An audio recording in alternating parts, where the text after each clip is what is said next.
di sini kami dari kelompok 1 akan membuat salah satu video mengenai komunikasi terapeutik. Komunikasi terapeutik adalah proses interaksi tatap muka yang bertujuan untuk meningkatkan kesehatan fisik dan mental pasien.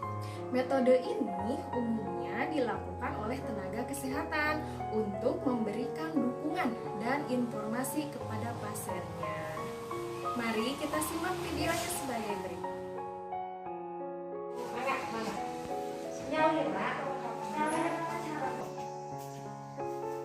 Ibu nggak diantar sama suaminya? Nggak ada, suaminya ibu saya teh kurang sehat. Udah 3 hari gak bisa makan, bukan gak bisa makan, tapi ada makan sedikit, tapi nggak terlalu sekali, jadi pusing ibu sekali. Ya, oke. Ada lagi keluhan ibu? Udah aja Ya ibu. ada. Mengalami tanda-tanda yang seperti tadi ya. Karena kan kalau saya lihat ini usia hamilnya mau ada ya. Pusing. Sehari-hari biasanya makanan yang masuk apa aja? Enggak, biskuit gitu. Dicoba, Ya. sudah dicobain dan takutnya kan Nutrisinya 120 per 80 normal ya Bu ya. Oh iya ibu pucat sekali ya. Terus saya cek suhu ibu ya. Nah, normal Bu 36,3 ya. Untuk suhu tubuh ibu normal. 2 kemarin ibu 54 ya. Enggak serius ya 120 per 80. Berat badannya memang ada penurunan dari sebelumnya Bu. Karena tadi mungkin ibunya jadi kurang nafsu makan ya Bu ya. Nah, untuk suhu itu masih dalam batas normal.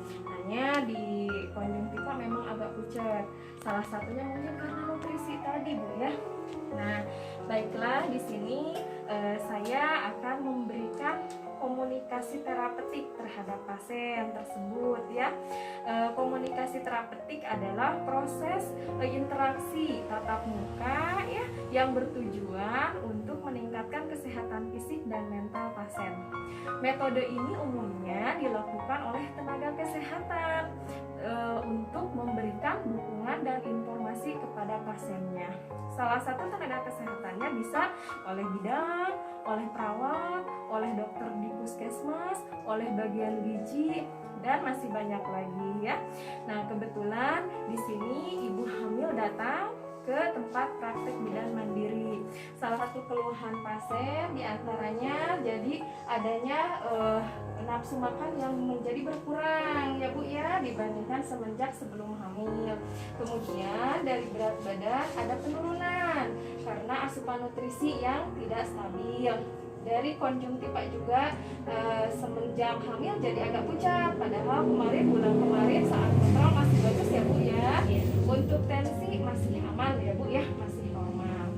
Nah, untuk keluhan yang Ibu rasakan saat ini memang di trimester pertama awal kehamilan atau di 3 bulan pertama awal kehamilan, ketidaknyamanan yang dirasakan salah satunya memang ada efek mual. Pola makan yang Ibu rasakan sekarang kan ada mual-mual ya Bu, bahkan mungkin sampai muntah sesekali.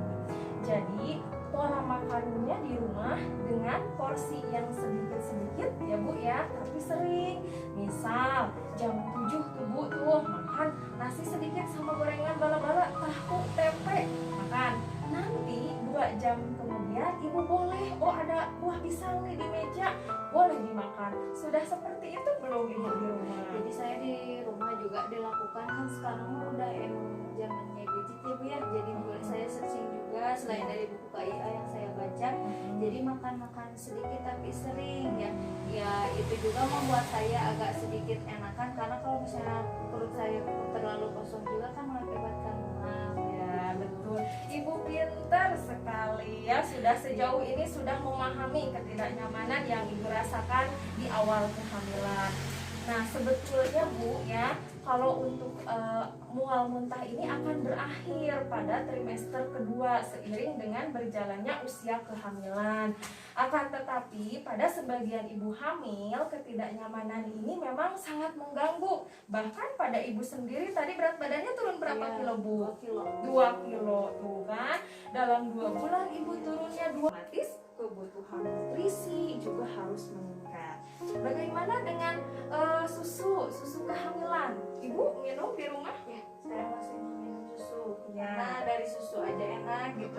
Kalau misalnya sama buah-buahan, sayuran yang bisa saya konsumsi yang tidak bisa mengakibatkan mual. Bagus sekali pemahaman ibu tentang asupan nutrisinya udah bagus. Tinggal apanya sekarang? Dukungan keluarga, Bu. Rasakan. Kalau boleh tahu suami ibu kerjanya di mana, Bu? Kerjanya Nanti untuk kunjungan ulangnya mohon suaminya dibawa ke sini, Bu. Biar saya bisa memberikan konseling, biar suaminya juga ikut mengerti gitu ya. Ibu, dukungan suami itu akan sangat berpengaruh terhadap pola makan ibu di rumah. Ya, setidaknya Bu, kalau ada perhatian lebih Bu dari suami atau mertua atau di rumah. Iya.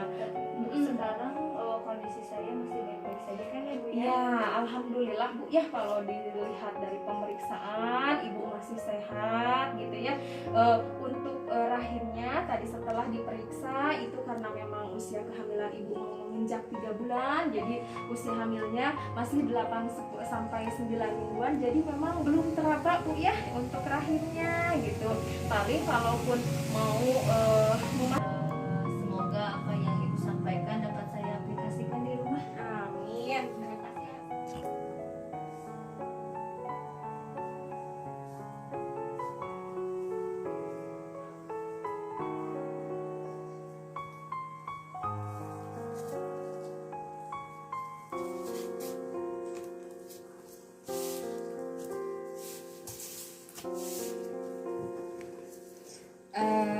Barusan sudah ada kasus ibu hamil datang ke PMB dengan kondisi adanya ketidaknyamanan pada kehamilan di trimester pertama. Jadi komunikasi yang diberikan adalah komunikasi terapeutik, yaitu bagaimana caranya tenaga kesehatan memberikan dukungan atau memberikan terapi atau juga sebagai pengobatan, tapi bukan dalam bentuk semacam pil, akan tetapi semacam dukungan emosional.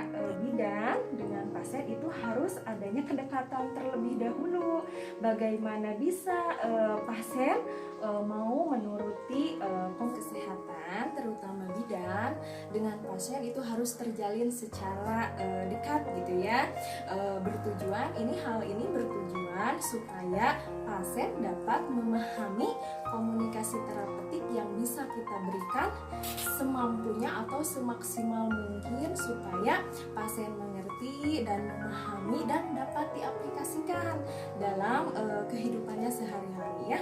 Contohnya yang tadi, jadi keluhan yang dirasakan oleh si ibu yaitu adanya mual muntah pada awal kehamilan. Ini kan ibu ini kasusnya hamil yang pertama. Dia sudah sangat bagus, dia searching mengenai makanan-makanan yang harus dikonsumsi selama ada efek mual muntah. Namun akan tetapi di sini dukungan dari suami yang belum hadir gitu ya pada saat pasien juga diperiksa. Kebetulan karena suaminya memang bekerja, jadi mungkin belum bisa datang hadir ke fasilitas kesehatan. Nah, jika memang di rumahnya juga ada keluarganya gitu ya, ini juga penting sebagai faktor pendukung untuk memberikan support terhadap si ibu supaya bisa makan sedikit-sedikit, terus perhatian yang ekstra yang lebih supaya asupan nutrisinya dapat terpenuhi dengan baik ya. Masalah yang kedua tadi penurunan berat badan yang drastis ya. Bulan kemarin masih stabil. Nah, bulan ini ada 2 kg penurunan karena memang asupan nutrisi yang kurang. Di sini peran bidan tentu harus ekstra ekstra maksimal gitu ya. Tetapi bidan juga tidak bisa sendiri dalam mendukung si ibu untuk supaya bisa kembali ke keadaan semula dengan berat badan yang stabil begitu. Jadi dukungan suami, dukungan dari tenaga kesehatan, dukungan dari keluarga kan, kemudian pasiennya udah sangat bagus ya, sudah sangat pintar gitu. Dia ketika ada keluhan tersebut datang ke tenaga kesehatan, kemudian tadi juga dia sudah searching ya. Menurut saya ini sudah sangat aktif, sudah sangat bagus untuk pasiennya tersendiri. Seperti itu. mudah-mudahan komunikasi terapeutik yang diberikan bisa bermanfaat bagi pasien khususnya dan bagi pasien-pasien yang lain pada umumnya.